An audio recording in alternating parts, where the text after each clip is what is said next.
Sahabat Rema yang terkasih, berjumpa kembali di dalam Rema Renungan Harian Misafa 9 September 2021 yang saya ambil dari Injil Lukas bab 6 ayat 27 sampai 38 dengan mengambil tema mengasihi musuh. Sahabat Rema yang terkasih, sebagai murid-murid Yesus Kristus, kita diberi perintah oleh Tuhan Yesus untuk mengasihi musuh.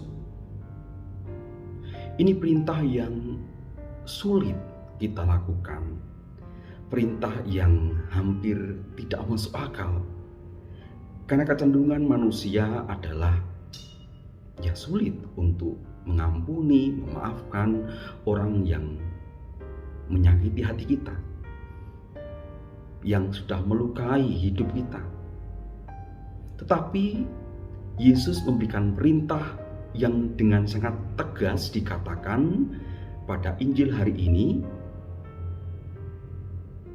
tetapi kepada kamu yang mendengarkan aku berkata, kasihilah musuhmu, berbuatlah baik kepada orang yang membenci kamu, mintalah berkat bagi orang yang mengutuk kamu, berdoalah bagi orang yang mencaci kamu. Barang siapa menampar pipimu yang satu, berikanlah juga kepadanya pipimu yang lain. Dan barang siapa yang mengambil jubahmu, biarkan juga yang mengambil bajumu. Perikop hari ini tentunya menjadi refleksi bagi kita.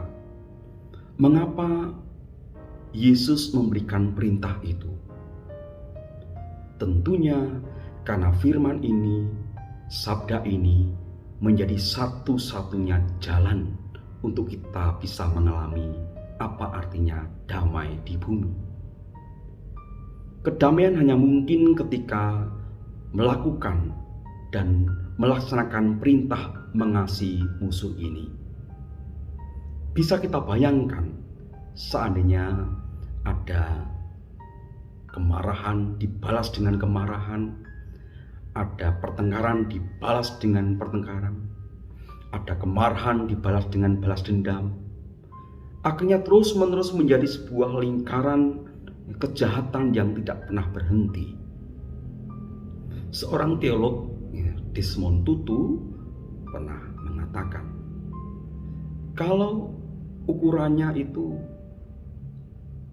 mata ganti mata, gigi ganti gigi, maka dunia ini akan dipenuhi dengan orang-orang yang buta dan ompong.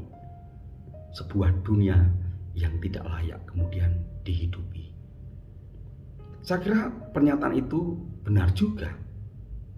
Kalau kekerasan dibalas dengan kekerasan, kejahatan dibalas dengan kejahatan, mata ganti mata, gigi ganti gigi, yang terjadi adalah kita merusak dunia yang harusnya diwarnai dengan shalom, dengan kedamaian, dengan keindahan relasi antar sesama,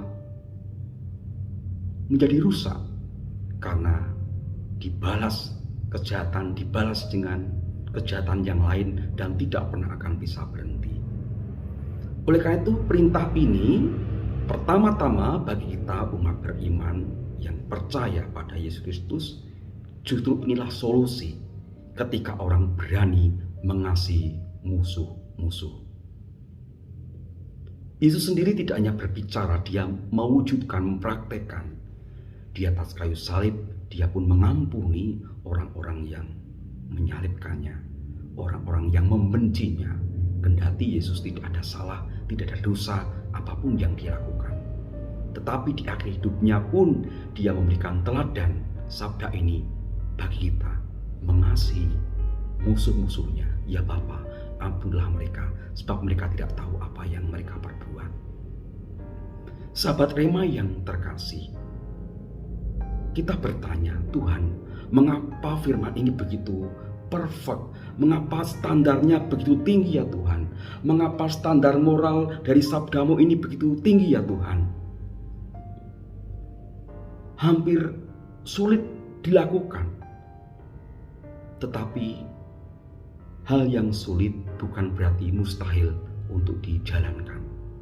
Hal yang tidak mudah bukan berarti tidak bisa untuk diwujudkan. Hal mengasihi musuh.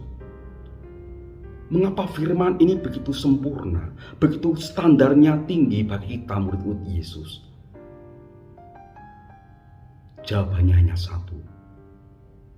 Karena yang mensabdakan, yang mengatakan adalah firman yang menjadi manusia. Allah sendiri yang telah menjadi manusia di dalam Yesus Kristus. Artinya Allah sendiri yang berfirman. Standarnya adalah Allah sendiri. Ini bukan sabda yang dibuat oleh manusia biasa, atau dibuat oleh orang yang pintar, atau dibuat oleh orang yang punya intelektual tinggi atau apa, tidak. Kalau kita mengakui dengan lidah dan dengan iman kita bahwa Yesus adalah firman yang menjadi manusia, artinya Allah yang menjadi manusia, sudah barang tentu ukuran standar moral yang dipakai adalah ukuran Allah sendiri. Allah Bapa sendiri yang mengasihi semua orang, baik orang jahat maupun orang baik. Jadi kita harus percaya bahwa sabdanya ini adalah satu-satunya solusi di dunia ini agar rantai kekerasan, rantai ketidakadilan itu terputus. Berani mengasihi musuh-musuh. Seperti yang Yesus sabdakan, bahwa kita semua hendaknya menjadi umat beriman yang plus, yang lebih daripada sekedar yang lain. Kalau kita mengasihi orang yang mengasihi kita, apa jasamu? Apa kelebihanmu? Kita seperti disadarkan bahwa menjadi murid Kristus itu harus berani memberi lebih. Tidak hanya sekedar mencintai atau mengasihi sesama yang mana. Musuh-musuh kita adalah juga sesama kita. Oleh karena itu, Yesus dengan tegas sekali bahwa kalau kita hanya mengasihi orang yang mengasihi kita, ya kita tidak ada bedanya dengan orang yang tidak beriman. Kita diminta untuk berbuat lebih. Bahkan dengan jelas dikatakan, barang siapa menampar pipimu yang satu, berikanlah juga kepadanya pipimu yang lain. Dan barang siapa yang mengambil jubahmu, biarkan juga yang mengambil bajumu. Kita diminta lebih untuk menjadi murid Kristus. Kita tidak cukup hanya mencintai sesama, bahkan lebih dalam harus mencintai, mengasihi musuh-musuh kita. Bahkan dikatakan, mintalah berkat bagi orang yang mengutuk kamu, berdoalah bagi orang yang mencaci kamu. Sebuah standar yang melampaui dari ukuran standar yang lain. Karena apa? Kita harusnya bangga karena yang menyabdakan adalah firman yang menjadi manusia. Allah sendiri yang berbicara. Ukurannya pasti jauh daripada apa yang dapat kita pikirkan. Dan kalau sabda itu berasal dari Allah, tentunya itu satu-satunya solusi agar dunia ini menjadi lebih baik, lebih damai. Mari kita mengasihi apapun juga, siapapun juga, karena Allah adalah sumber kasih yang juga mencintai, memberikan berkat bagi siapapun juga di dunia ini.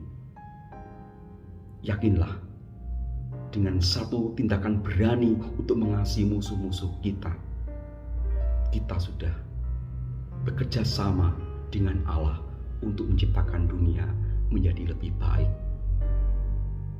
Semoga keluarga kita senantiasa dibimbing, diberkati oleh berkat Allah yang penuh kasih, Bapa, Putra, dan Roh Kudus. Amin. Keluarga kudus, doakanlah kami.